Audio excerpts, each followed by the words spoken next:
John Deere guarantees low fuel consumption figures, especially in transport applications on 6R 6-cylinder models, 7R and 8R tractors.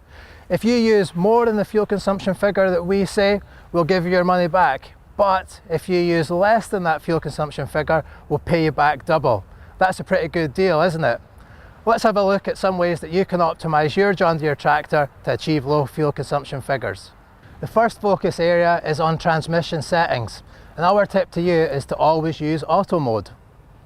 Auto power, direct drive and E23 transmissions all have three different operating modes. They are auto, custom and manual. Custom mode allows the operator to adjust how the transmission and the engine work together. In some cases, experienced operators may be able to adjust this relationship and achieve better fuel consumption figures. However, in over 90% of cases, it has been proven that auto mode will give you the best fuel consumption figures from the three modes. That is why we recommend you use auto mode. The second focus area is on your engine, and our tip is to limit your engine speed during transport.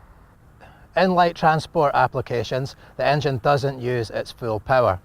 In this situation, it's important to use the field cruise feature, which is on the tractor.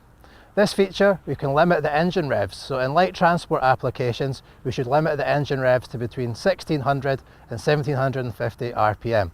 This will guarantee you a low fuel consumption figure and also minimises the losses in key components such as the transmission.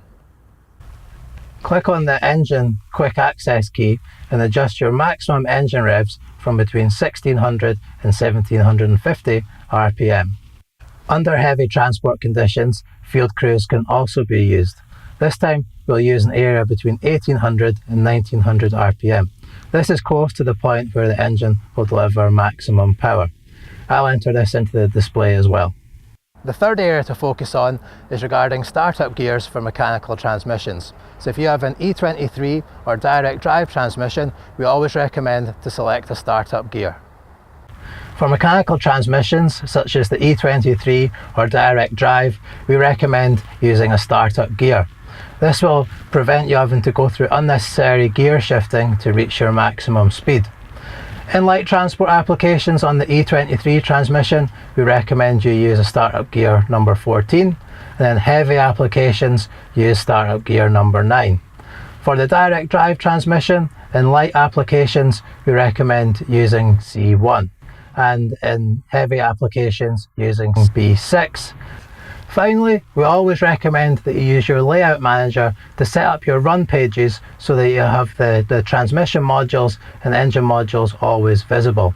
This will enable you to always ensure you're in auto mode and also enable you to activate the different field cruise settings and start up gears.